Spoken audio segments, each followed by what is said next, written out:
ഈശ്വരവിശ്വാസികളും ഗുരുക്കന്മാരോട് ഭക്തിയുള്ളവരുമായ ഇവർ മറ്റുള്ള വ്യക്തികൾക്ക് നന്മ ചെയ്യണം എന്നുള്ള ആഗ്രഹമുള്ളവരാണ്. സഹജീവികളോട് കരുണയുള്ള ഇവർ സാമൂഹിക പ്രതിബദ്ധത ഉള്ള വ്യക്തികളും ആയിരിക്കും.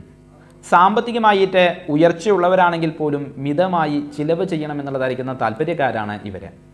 നല്ല പോലെ സുഹൃത്ത് വലയമുള്ള ഇവർക്ക് ഏതു പ്രവൃത്തിയും ഉത്സാഹത്തോടുകൂടി ഇടപെടാൻ കഴിവുള്ളതായിരിക്കുന്ന ഒരു വ്യക്തിത്വവും ഉണ്ടായിരിക്കും.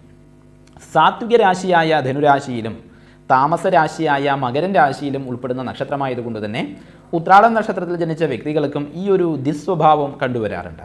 മിക്ക സമയങ്ങളിലും സഹനശക്തി നല്ലപോലെ പ്രകടിപ്പിക്കുന്ന വ്യക്തികളാണ് ഇവരെങ്കിൽ കൂടിയും മുൻകോപികളായിട്ടും ചില സമയത്ത് ഇവരെ കാണാൻ കഴിയുന്നതാണ്.